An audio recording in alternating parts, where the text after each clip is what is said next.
நம்ம கால தொட்டு பார்த்தே நம்ம உடம்புல என்னென்ன பிரச்சனை இருக்குன்றத சொல்றாங்க. எனக்கு ரொம்ப நாளாவே பிசிஓடி ப்ராப்ளம், பீரியட்ஸ் இர்ரெகுலரா வருதுன்னு இந்த மாதிரி நிறைய ப்ராப்ளம்ஸ் இருந்துச்சு. சரின்னு போய் செக் பண்ணுவோம் தான் இன்னைக்கு இங்க வந்திருந்தேன். வந்தவொடனே வெல்கம் ட்ரிங்கா ஒரு மூலிகை டீ கொடுத்தாங்க. குடிச்சிட்டு டாக்டர் கன்சல்ட் பண்ண போயிட்டோம். என்னோட ப்ராப்ளத்தை டாக்டர் கிட்ட சொன்னோடனே அவங்க சில ட்ரீட்மெண்ட்ஸ் எனக்கு சஜஸ்ட் பண்ணாங்க. பாதபூசா சிகிச்சை பண்ணும்போது பெஸ்டா இருக்கும். பாதபூசா சிகிச்சைன்றது வந்துட்டு நம்ம காலில் கிட்டத்தட்ட 7000 நரம்புகள் இருக்கு. அதை நம்ம வந்துட்டு ஒரு 5 டைப்ஸ் ஆஃப் இன்ஸ்ட்ருமெண்ட் வச்சு பிளட் சர்க்குலேஷன்லாம் நல்லா இம்ப்ரூவ் ஆகி ஸ்ட்ராங் ஆகி உங்களுக்கு அதோட பெனிஃபிட்ஸ் கிடைக்கும். பாதகுசான்ற ட்ரீட்மெண்ட் தான் சொல்லியிருந்தாங்க.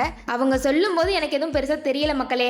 ஆனா எனக்கு ட்ரீட்மெண்ட் பண்ண வந்த டாக்டர் என்னோட கால் கட்ட விரல பிடிச்சி என்னோட டெய்லி ரொட்டீன்ல நான் என்னென்ன சாப்பிட்றேன், ஒழுங்கா தண்ணி குடிக்கிறேன்னா இல்லைன்னு எல்லாத்தையுமே சொல்லிட்டாங்க. அது மட்டும் இல்ல மக்களே, எனக்கு என்ன டயட் ப்ராப்பரா ஃபாலோ பண்ணணுன்ற எல்லாமே டீட்டெயிலா எனக்கு எக்ஸ்பிளைன் பண்ணாங்க. உங்களுக்கு முட்டி வலி, சர்விக்கல் பெயின், ஸ்பைனல் கார்ட்ல பெயின்லாம் இருந்துச்சுன்னா நீங்க பஞ்சகர்மா ட்ரீட்மெண்ட் எடுக்கலாம். இந்த பஞ்சகர்மா ட்ரீட்மெண்ட்ல உங்களுக்கு oil bath, acupuncture, hot stream பாத்னு எல்லாமே வந்துடும். இவங்களுக்கு நம்ம மதுரையிலேயே 2 பிரான்ச் இருக்கு மக்களே. நான் விசிட் பண்ணது அண்ணா பஸ் ஸ்டாண்ட் பக்கத்துல ஜவஹர் நகர்ல இருக்க கிளினிக்க தான். இவங்களோட இன்னொரு பிரான்ச் அண்ணா நகர்ல இந்தியன் பேங்குக்கு பக்கத்துல தான் இருக்கு. உங்களுக்கு டயபெட்டிஸ் இருந்தா இனிமேல் லைஃப் லாங் டேப்லெட் ட்ரீட்மெண்ட்லாம் எடுக்கணும்னு அவசியம் இல்லை. ஒரு தடவை நீங்க சுவாசியை விசிட் பண்ணாலே போதும்.